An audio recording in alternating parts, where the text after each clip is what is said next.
안녕하세요. 오늘은 기말고사 대비 영상을 찍어서 올릴 건데요.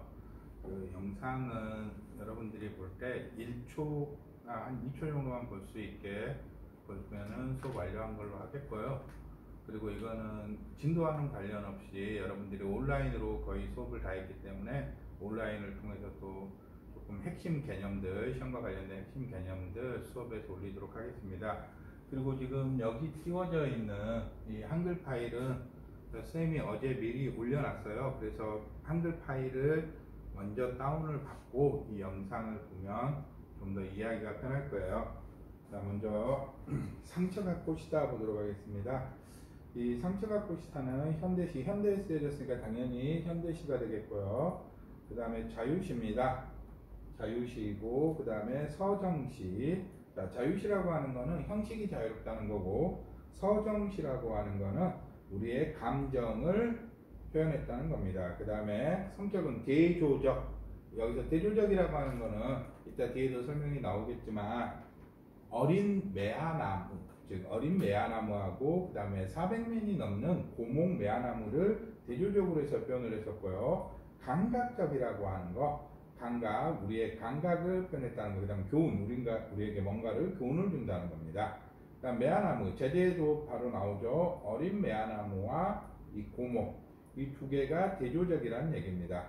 그 다음 주제는 아름답고 고귀한 상처, 즉 고목나무에 난 이 상처가 아름답고 고귀하게 느껴진다는 겁니다. 특징은 한창 꽃이 피고 있는 어린 매화나무와 한창 꽃이 지고 있는 고목을 대조하여 표현하고 있고요. 여기에 바로 또 대조 나오죠. 이 성격의 대조죠. 그 다음에 고목의 상처를 자세하게 묘사했습니다. 이따 뒤에 구절풀이에도 나오겠지만 고목의 상처가 어떻고 뭐 그런 거를 자세하게 묘사, 이 묘사라고 하는 건 우리가 그림이나 사진을 보듯이 표현하는 것을 묘사라고 합니다. 그 다음에 상처가 꽃보다 더 아름답다는 역설적이고 참신한 발상. 여기서 역설이라고 하는 게 나옵니다. 역설. 이 역설이라고 하는 거는 자, 2학년 때도 배웠지만 자, 말이 안 되는 것. 예를 들어서 님은 갔지만 나는 님을 보내지 않았습니다. 님이 갔는데 어떻게 님을 안 보내요? 갔는데 안 보냈다. 말이 안 되죠? 이걸 역설이라고 해요. 그 다음에 이 역설과 관련해서 반어. 반어는요, 말이 됩니다. 말이 되는데 반대의 의미를 담고 있는 거예요. 예를 들어서 여러분도 1학년 때 애니메이션으로 봤다고 하더라고요. 운수 좋은 날이라고 하는 소설이 있습니다. 이 운수 좋은 날에서 보면 제목이 운수 좋은 날인데 보면은 부인이 죽었어요. 부인이 죽었으면 운수 좋은 날이 될 수가 없겠죠? 그런데 운수 좋은 날이라고 반어적으로 표현을 했습니다. 그 다음에 글의 짜임을 보면은요. 자, 1, 3행에서 보면 1행부터 3행까지예요. 즉, 첫 번째 주부터 세 번째 주까지란 얘기예요. 한창 꽃이 피고 있는 어린 매화나무와 여기 꽃이 피고 있는 어린 매화나무, 그 다음에 이 400년 된 고목, 여기 꽃이 지고 있죠? 대조하여 표현했고요. 근데 구경꾼들은 고목에 더 몰려 있다는 얘기입니다. 그래서 어린 매화나무와 고목을 보는 구경꾼들의 모습을 표현하고 있습니다. 자, 그래서 어린 매화나무는 꽃피니라 한창이고 400년 고목은 꽃이니라 한창인데 구경꾼들은 고목에 더 몰려섰다. 한창 꽃이 피고 있는 어린 매화나무와 한창 꽃이 지고 있는 400년 고목의 모습을 대조적으로 표현을 했고요. 그 다음에 자, 구경꾼들이 고목에 더 몰려선 모습이 독자의 호기심을 자극하며 그 까닭을 궁금하게 한다는 거. 자, 우리가 보통 이때는 그 꽃놀이 갔을 때일 거예요. 꽃놀이를 갔는데 꽃놀이 가가지고 꽃놀이 가면 보통 꽃을 봐야 되는데 꽃을 보지 않고 이제 거의 다 죽어가는, 상처도 많고 꽃도 피지 않고 지고 있는 그 고목나무에 몰리는 까닭이 궁금하게 한다는 얘기입니다.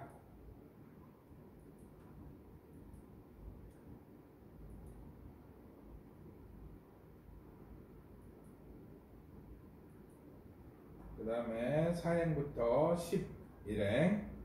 자, 상처를 지닌 고목의 의연한 모습이라고 했습니다.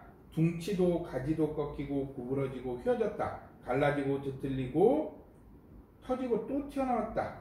직물은 얼마나 오래 고여 흐르다가 말라붙은 뒤 주먹만한 것. 주먹만큼 굵다라는 혹이며 패인 구멍들이 험상궂다. 거무쭉쭉한 혹도 구멍도 모양 굵기 급히 빛깔이 다 다르다. 새 진물이 번지는가 개미들이 바삐 오르내려도 우연하고 의젓하다. 사군자 중 으뜸답다. 먼저 둥치도 가지도 꺾이고 구부러지고 휘어졌다. 갈라지고 뒤틀리고 터지고 또 튀어나왔다. 자, 이건 고목의 모습이에요. 고목. 자, 그래서 오랜 세월을 살아온 고목의 울퉁불퉁하고 거친 모습을 표현했다는 거. 즉 묘사가 되겠죠. 아까 여기 특징 중에 나왔던 묘사. 특징에서 어디 나왔어? 여기 묘사했다는 거. 근데 이건 상처는 아니고 이제 고목의 모습을 묘사했습니다. 그래서 시각적 이미지를 활용하여 대상의 모습을 생생하게 보여준다. 그 다음에 연결음이 고를 반복하여 운율을 형성한다. 자, 꺾이고 구부러지고 터지고 갈라지고 뒤틀리고 이런 고고 시에서 운율을 형성하는 방법. 비슷한 단어를 계속 나열한다거나 비슷한 문장 형식을 반복한다거나 어쨌든 비슷한 걸 계속 반복하면 운율이 형성된다는 얘기입니다. 자, 그래서 오랜 세월을 살아온 고목의 울퉁불퉁하고 거친 모습을 묘사한 부분이고요. 시각적 이미지로 할 대상의 모습을 생생하게 보여주고 연결음이 고를 반복하고 운율을 형성했다는 거. 그 다음에 9행부터 10행까지 여기가 되겠습니다. 자, 고목의 고통이 현재에도 계속되고 있음을 보여준다는 거. 새 진물이 번지는가 개미들이 바삐 오르내려도 즉 상처, 이 고목의 상처에 계속 개미들이 몰려들어서 이 고목나무에서 나온 수액, 이거를 수액을 진물로 표현했죠. 이 수액을 계속 빨아먹으려고 왔다 갔다 하는 거죠. 의연하고 의젓하다. 즉 이런 고통 속에서도 의젓하게 버티는 모습, 숭고하고 굳건하게 전달이 된다라고 나와 있습니다. 그 다음에 사군자도 묻습니다. 자, 사군자 이거 영상 설명할 때 한번 했을 거예요. 그래서 이 사군자 중에 이 매화는 겨울에 핍니다. 아니면은 늦은 겨울이나 이른 봄, 즉 어떨 때 눈이 내리기도 해요. 그래서 추위를 무릅쓰고 제일 먼저 꽃을 피우는 매화를 사군자라고 사군자 하나로 삼고 있습니다. 그래서 이런 고목의 의연하고 의젓한 모습이 사군자 가운데서 으뜸이라고 생각을 한다는 거예요. 그 다음에 13, 14행 상처 깊은 이들에게 훈장으로 보이는가, 상처 도지는 이들에게 부적으로 보이는가. 자, 도진다는 말은 알죠? 상처가 다시 덧난다는 얘기죠. 상처가 다시 생겨난다는 거. 자, 그래서 고목의 상처는 고통을 이겨내고 살아온 이들에게 훈장과 같이 느껴지고 상처가 심한 이들에게 그것을 치유해 부적과 같이 보일 것이라는 의미. 자, 여기죠. 자, 방금 했던 부분 여기입니다. 그 다음에 100년도 못된 사람이 매하 400년의 상처를 헤아리려마는, 즉 인간과 고목이 살아온 시간을 비교하여 고목의 고통과 상처의 깊이를 인식하게 하는 부분이다. 즉 사람은 많이 살면 평균 요즘 평균 나이가 대략 80 몇 세 정도, 우리나라 남녀 통틀어서 80 몇 세 정도 된다 그래요. 그러니까 100년도 못 산다는 거죠. 100년도 못된 사람, 100년도 못 사는 사람이라는 얘기고, 매하 400년의 상처, 즉 이 매화나무 고목이 400년이 되었다는 걸 알게 해주는 거예요. 그래서 사람과 고목나무를 비교하고 있고, 그 다음에 고목이 매화나무, 여기서 매화 400년이라 했습니다. 매화나무라는 걸 알게 했습니다. 감탄하고 쓸어보고 오르만지기도 한다. 만졌던 손에서 향기까지 맡아본다. 자, 이런 상처난 곳에서 실제로 향기는 안 나겠죠? 근데 향기까지 맡아보겠다고 진동하겠지. 상처의 향기, 이게 역설법이에요. 고목의 상처를 후각적으로 표현했다. 보면은 여기에 후각적 심상이 사용됐다, 이렇게도 말할 수 있습니다. 향기를. 근데 실제로 향기가 나요? 안 나죠? 그리고 우리가 보통 상처의 향기가 진동한다 이렇게 표현하죠. 근데 진동한다, 상처의 향기, 이렇게 문장의 순서를 바꿨죠. 그걸 도치법이라고 합니다. 이런 도치법을 사용해서 향기를 강조하고 있고, 그 다음에 여기에 사용된 게 이제 역설법입니다. 아름다운 꽃보다 고통을 이겨낸 상처가 더 아름답다는 이 시인의 생각을 역설적으로 강조를 하고 있어요. 이게 주제가 되겠죠? 그리고 여기서 나타나는 게 바로 시인의 심미적 인식이 되겠습니다. 여기서 꽃은 매화 자체가 아니라 진정한 아름다움이라는 거예요. 즉 꽃보다 고통을 이기는 상처. 이 꽃이라고 하는 미안한 꽃이 아니라 진정한 아름다움, 이걸 이야기한다는 거. 자, 그래서 방금 여기까지 다 이야기했습니다. 자, 여기서 작가의 심미적인 시기 시에서 어떻게 표현되는가, 이게 상처가 좋고 꼭 알아야 할 점이라고 그랬죠. 이거는요 문제에도 나와 있어요. 예, 학습활동 문제에도 보면 나와 있어요. 어디에 있었지? 여기 심미적 인식을 파악해보자 해서 나와 있죠. 자, 이거를 어떻게 표현했어요? 왜 안 넘어가겠지? 이거를 이렇게 표현했다는 거죠. 그래서 보면 심미적 인식. 자, 시인의 심미적 인식뿐만 아니라 공공만 바라보는 공격 심미적 인식도 드러나는데, 꽃보다 상처가 더 아름답다는 것을 인식하고, 그리고 여기 나오는 것처럼 이거를 앞에 나왔던 것처럼 역설적으로 표현했다는 거죠. 그래서 자, 그럼 노새 두 마리 넘어갈게요. 자, 현대 소설이고 단편 소설입니다. 사실적이고 상징적. 상징적은 여기 이 노새 두 마리 뒤에도 나오겠지만, 이 노새 두 마리가 과연 어떤 것을 의미하느냐, 이 노새 두 마리가 되겠습니다. 그 다음에 시간적 배경은 1970년대 겨울입니다. 그 다음 공간적 배경은 서울 변두리 동네를 공간적 배경으로 삼고 있고요. 그 다음에 이 주제는요 1970년대라 그랬죠. 그래서 급변하는 시대 상황, 이 급변하는 시대 상황은요, 자, 아주 빠르게 도시화, 산업화가 진행되는 이런 시대 상황에 적응하지 못한 도시 빈민의 고단한 삶을 주제로 삼고 있습니다. 그래서 여기선 나라고 하는 어린아이 시선으로 아버지의 삶을 객관화하여 보여준다는 거. 자, 그래서 1인칭 주인공이 아니고 나가 나오기 때문에 1인칭 관찰자 시점이 되겠습니다. 그 다음에 노새라는 소재를 통해 대도시에 적응 못한 아버지의 삶을 상징적으로 보여준다. 즉, 이 노새는요, 이 작품 속에 등장하는 우리 집에서 키우는 이 마차를 모는 노새이기도 하지만, 이 아버지를 상징하는 노새이기도 하는 겁니다. 자, 그래서 글자의 힘을 보면은요, 발단, 전개, 위기, 절정, 결말, 소설이기 때문에 발단, 전개, 위기, 절정, 결말의 5단 구성으로 이루어져 있습니다.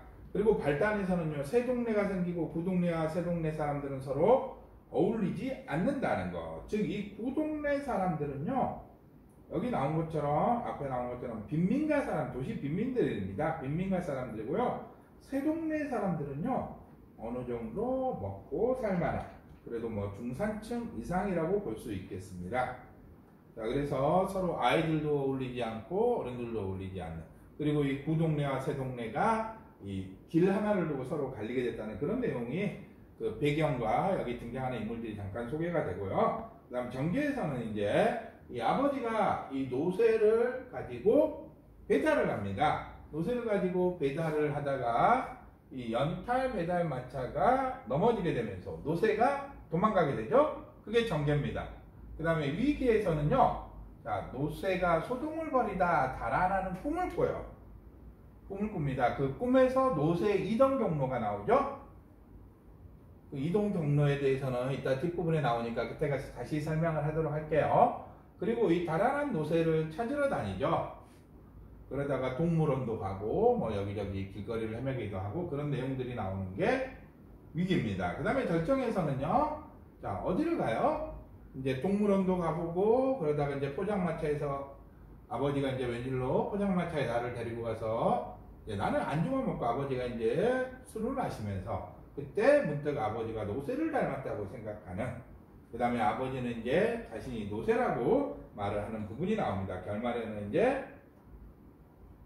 경찰이 되겠죠. 순경이 왔다 갔다 한 말을 듣고 나가는 아버지가 노새처럼 느껴졌다 하면서 결말을 맺고 있습니다. 그러면 작품에 반영된 당시의 삶을 보면요,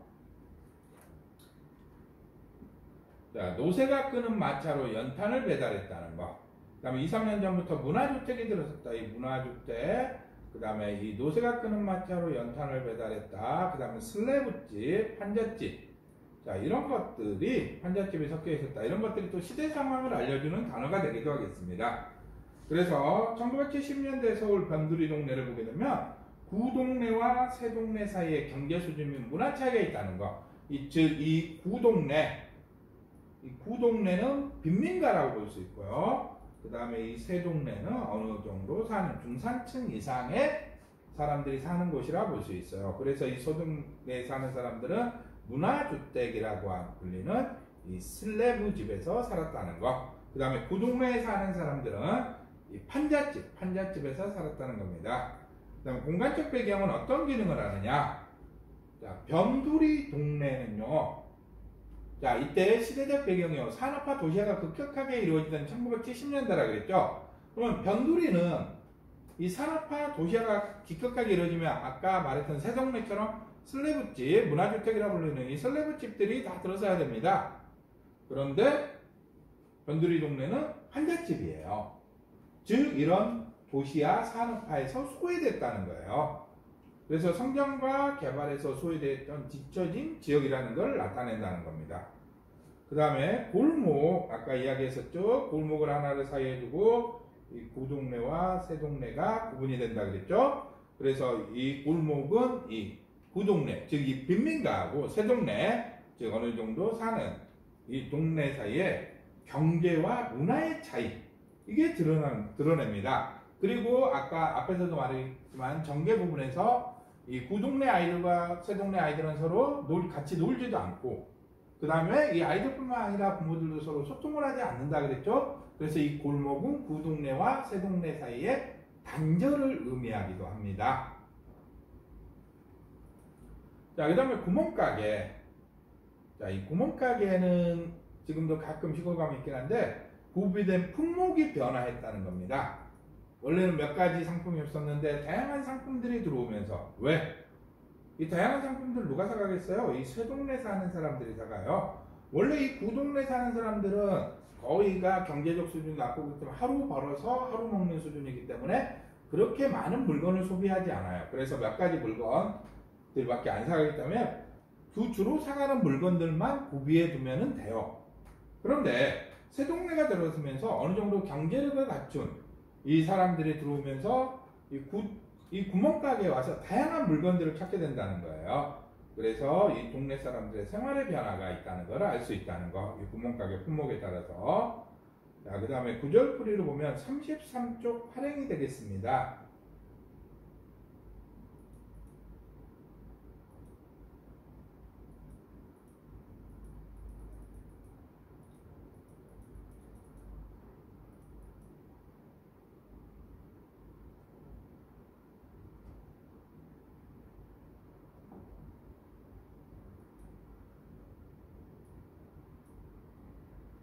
교과서를 좀 보면서 할까요?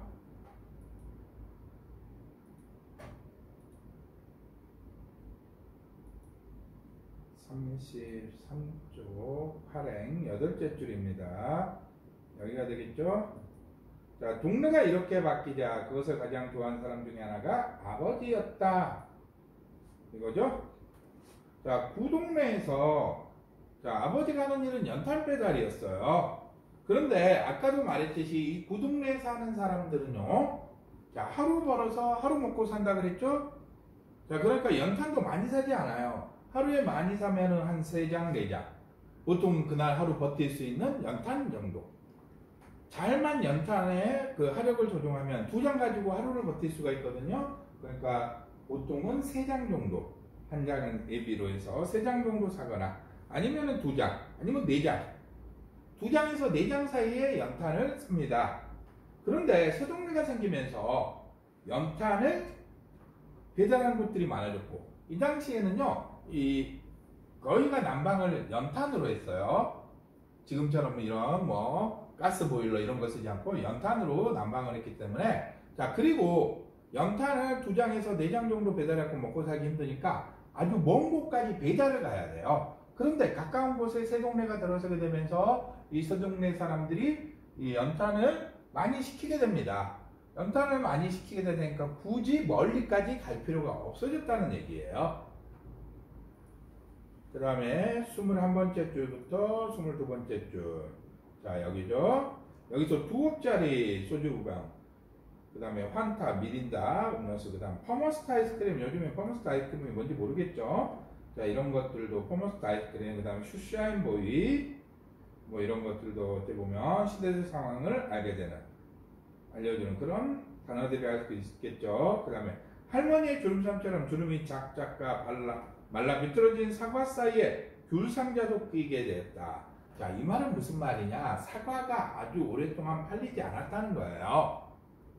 그리고 이 당시에 1970년대 귤, 요즘은 그렇게 귤이 비싸지 않고 겨울철 되면 진짜 흔하게 먹을 수 있는 그런 귤이죠. 심지어는 귤을 박스에 사다 놨다가 안 먹어서 썩어버리는 귤들도 많고. 근데 이 1970년대는 과일이, 이 빈민가 사람들에서 과일은 굉장히 사치품목이에요. 비싼 물건이에요. 그래서 이 사과가 말라 비틀어질 정도로 잘 안 팔려요. 게다가 귤이라고 하는 거는요, 굉장히 비싸요. 1970년대 이 귤이라고 하는 거는 사치품 중에서 아주 고급품이라고 볼 수 있습니다. 귤이라든지 바나나. 자, 그리고 우유 배달부가 아침마다 골목을 드나들고 신문 배달부들이 조속으로 골목 안을 누비고 다녔다. 전에는 얼씬도 않던 슈샤인보이가 새벽이면 구두 닦기 하면서 외치고 다녔다는 거. 이 슈샤인보이는 구두 닦기 하는 아이들을 말해요. 구두 닦기. 자, 그래서 이 빈민가 사람들만 여기에 살 때는요, 생활의 여유가 없기 때문에 과일 같은 것들도 거의 못 사 먹고, 그리고 우유, 여러분들 우유 요즘에 흰우유 먹기 싫어가지고 흰우유 주면 제티 따서 먹고, 그 다음에 초코우유, 딸기우유 이런 우유들을 샀죠. 근데 이제는 이 흰 우유조차 먹기가 힘들고. 자, 그리고 내가 하루 벌어서 하루 살아가는 게 바쁜데 세상이 어떻게 돌아가는지 뉴스를 볼 시간들이 없습니다. 그래서 이런 신문 배달부 같은 게 있을 리가 없었는데 이 새 동네가 들어서게 되면서 이런 신문 배달부도 생겨나게 되는 겁니다. 자, 그 다음에 읽기중 활동 보면 2, 3년 전부터 우리 동네에 생긴 변화는요. 자, 동료 빈채 문화주택에서 원래 있던 하루만 집들과는 골목 하나를 경계로 하여 나누어졌다. 그 다음에 구동네와 새동네의 차이점. 자, 먼저 구동네는 판잣집입니다. 판잣집. 그 다음에 새동네는 슬래브집. 문화주택이라고 불리는 슬래브집. 그 다음에 구동네는 경제사정이 좋지 않고. 그 다음에 새동네는 구동네에 비해서 얼만큼 사는 동네라는 거. 그 다음에 문화도 보면은 문화 수준이 구동네는 높지 않지만 새동네는 문화 수준이 높다는 거. 그 다음에 구동네는 거칠고 투박한 모습이고요. 새동네는 개인주의적인 폐쇄적인 모습을 보인다는 거. 그 다음에 서로 어울리는 일들은 없습니다. 앞에서도 이야기했지만 골목 하나를 사이에 두고 아이들도 어울려서 놀지 않고 어른들도 서로 소통을 하지 않는다 그랬어요. 그 다음에 노세를 대하는 태도에도 차이를 보인다 그랬죠. 이 구동네 사람들은 이 지겹게 봤던 노세예요. 그래서 아무도 거들떠보지 않아요.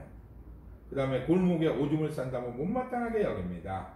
자, 보면 이 노세를 대하는 태도.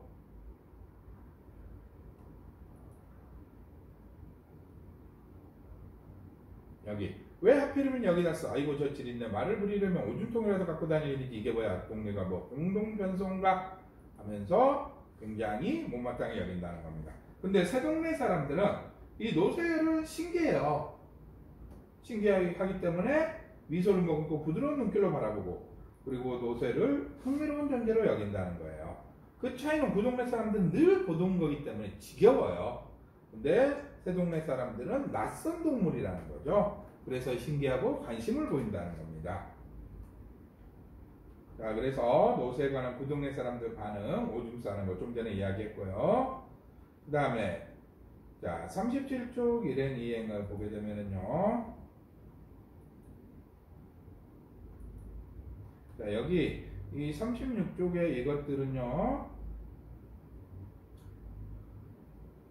자, 노세에 대한 관심이에요. 새동네 아이들의. 자, 그래서 여기 37쪽 일행 이행은 이거죠. 아이들이 이러면 나는 나의 식품은 몰골도 생각장 어깨가 으스해졌다. 아버지도 그런 심정일까? 이런 때는 그럴 만한 대목도 안 돼. 괜히 이래 하면서 고삐를 잡아끈다. 여기서 이래 하면요. 자, 동물들을 부릴 때 힘을 내기 위해서 동물을 부리는 거예요. 자, 새 동네 아이들이 노새 본 신경 칭찬을 하면 나는 연탄이보다 시커먼 나이 뭐 신경 쓰지 않고 기분이 좋아졌다는 거예요. 괜히 내가 우리 집에서 키우는 노새가 칭찬을 받으니까 내가 칭찬을 받는 즉 기뻐졌다는 얘기입니다. 자, 그 다음에 36조 10행이 되겠죠.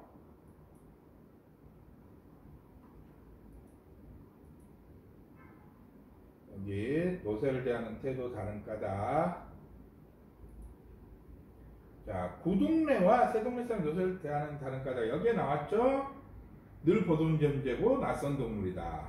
자, 구동네 사람들은 노새에게 생활 공동체 안에 함께 사는 익숙한 존재, 항상 늘 보던 동물이라는 겁니다. 근데 새동네 사람들에게서는 노새는 이제껏 보지 못했던 새롭고 신기한 구경거리였기 때문에 대하는 태도가 달라진다는 얘기예요. 그 다음에 37쪽 16번째 줄이죠. 자, 이거죠. 새동네 아이들과 구동네 아이들은 서로 어떻게 지냈을까? 자, 서로 모른 척 대면 한다 그랬죠. 자, 새동네 아이들은 구동네 아이들이 나타나면 스며시 자기 집으로 들어갔기 때문에 서로 친하게 지내지 않았다는 거. 자, 부모님들도 당연히 서로 소통을 하지 않았다 그랬죠. 골목길 하나를 사이에 두고. 자, 그러면 1970년대 생활상을 보게 되면은요, 자, 연탄이 보급됐다는 거예요. 자, 장작을 아궁에다 불을 때다가 1970년대부터 연탄 보일러로 바뀌었습니다. 그리고 이 연탄 가스에 중독돼서 병원에 가거나 아니면 연탄가스 중독으로 죽는 사람들도 많았어요. 그 다음에 주변환경 개성사, 그 다음에 초가지붕을 개량해서 초가지붕 같은 거를 전부 다 바꿨다는 거죠.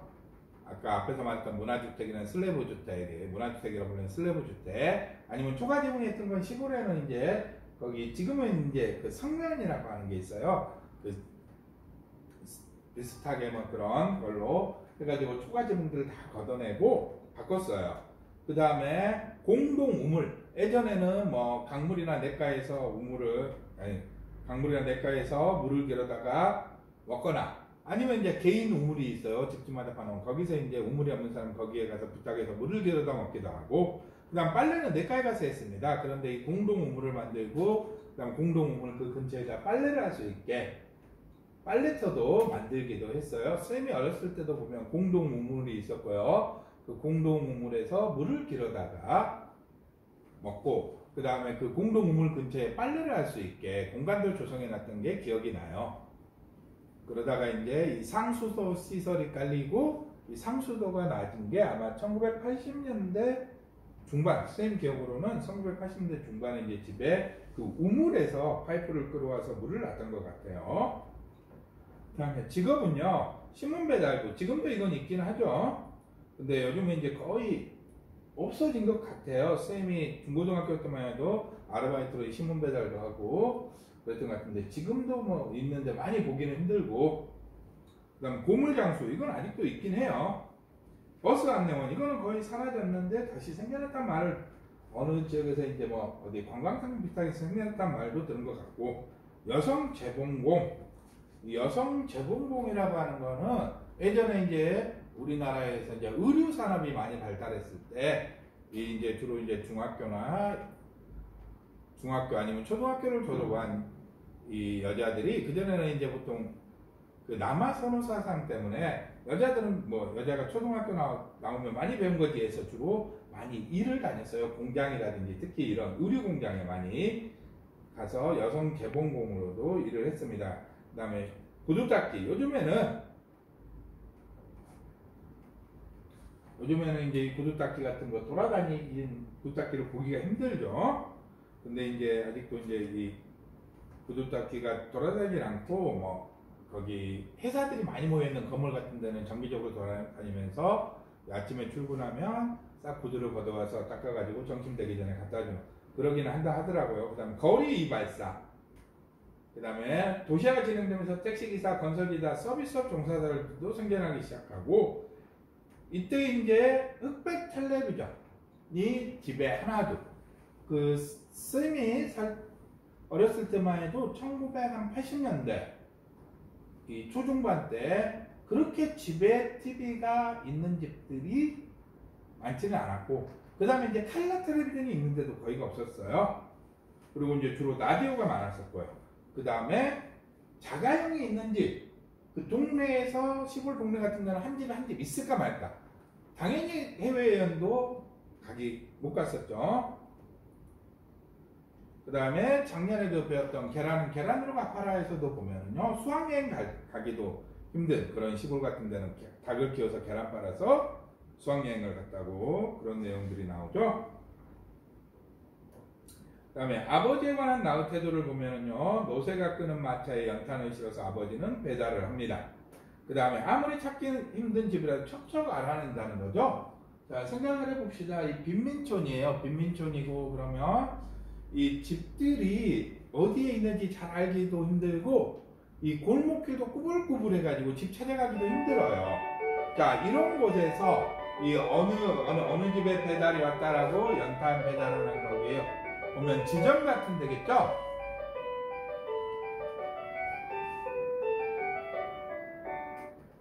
이 연탄 배달하는 이 지점 같은 곳에서 이런 어디로 연탄 배달을 하세요라고 안내를 해주면 다른 사람들은 잘 몰라서 헤매는데 아버지는 척척 잘 찾아간다는 거예요. 그래서 이런 거를 보고 아버지를 자랑스럽게 여겼어요.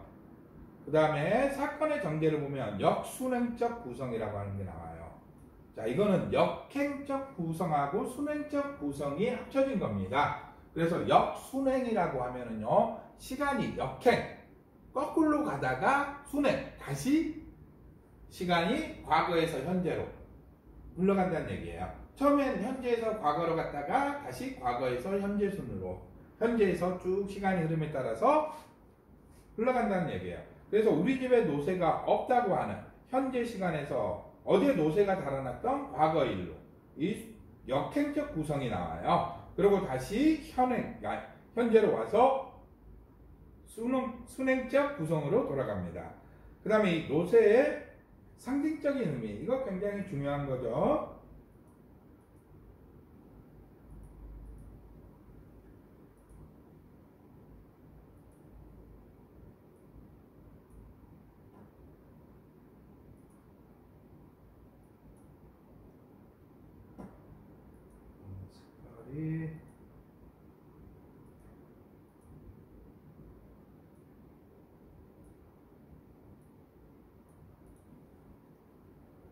이거 아버지를 의미한다는 거. 자, 급격한 산업화 도시화 과정에서 소외됐지만 가장의 책임을 다하려고 하는 아버지를 의미한다는 거. 이거 알아둬야 됩니다. 자, 그 다음에 내가 아버지가 자랑스러운 일은 무엇인가? 자, 여기 나왔었죠. 자, 연탄을 실어 배달하고 아무리 찾기 힘든 집을 척척 알아서 배달한다. 그렇기 때문에 연탄 공장 사람들이 아버지에게 일을 믿고 맡긴다는 거. 그 다음에 이 구절풀이 39쪽 26행 28행을 보면요,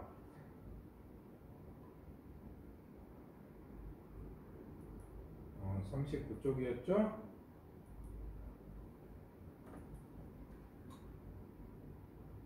자,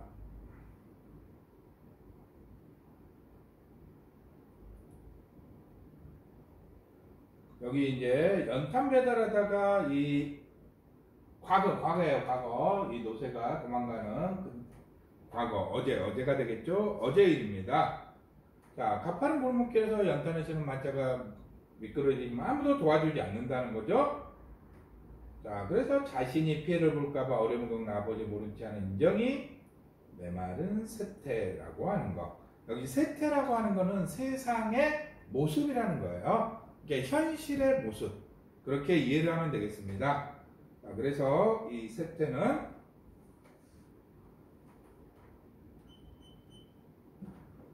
자, 어떻게 보면 개인주의라고 볼 수 있겠죠. 나와 상관없는데 내가 왜 저기에 상관을 해? 내가 저걸 해주면 내가 피해볼 것 같은데, 특히 연탄 배달하는 마차는 연탄재 같은 게 까맣게 묻어가지고 내가 그걸 밀어주면은 내 옷에 연탄이 다 묻어요. 그러니까 사람들이 다 외면을 하는 거죠. 자, 그래서 노쇠가 40쪽을 보게 되면 이제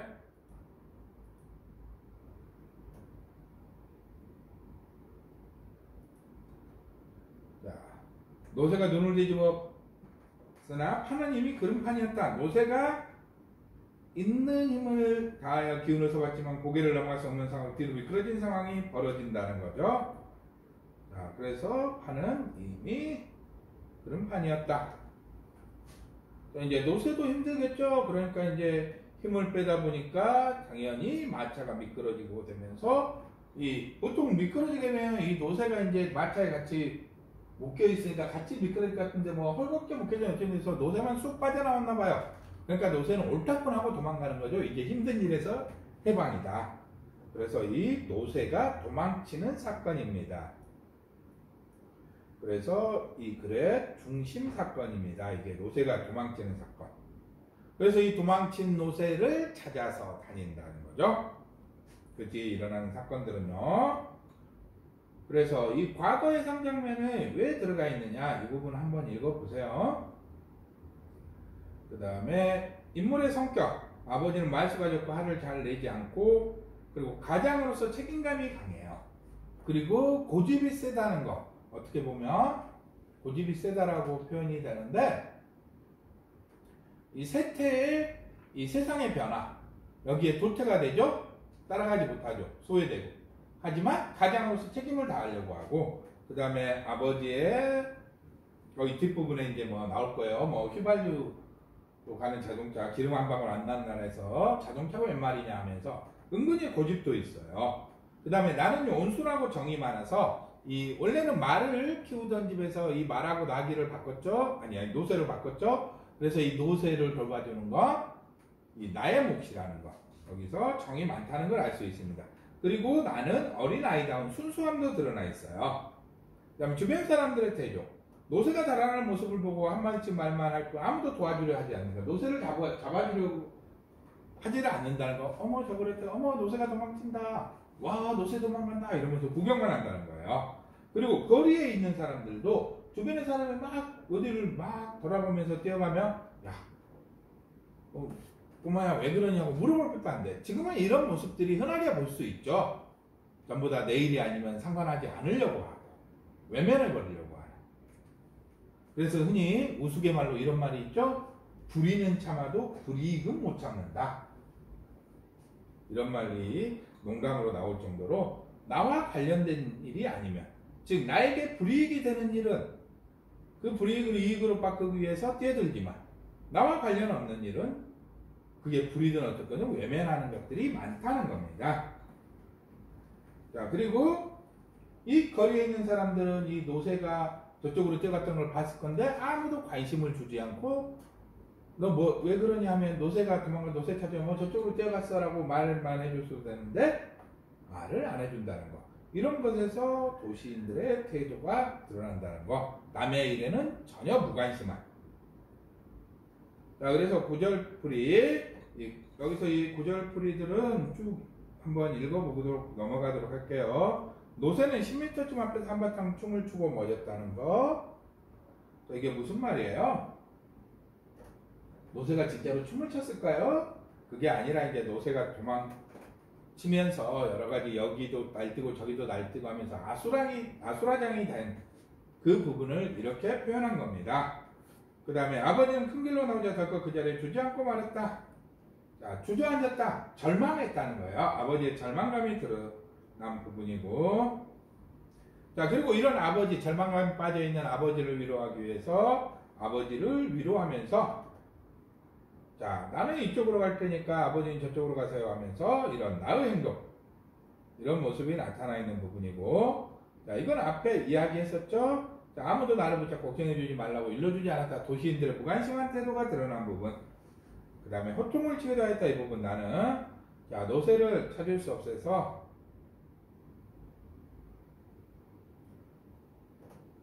자, 이거는 이제 어떤 부분이냐면 노쇠를 찾으려고 나의 나는 지금 정신이 없죠. 그래서 이 사람 저 사람 부딪히기도 하고, 그 다음에 치맛자락을 짓밟기도 하고.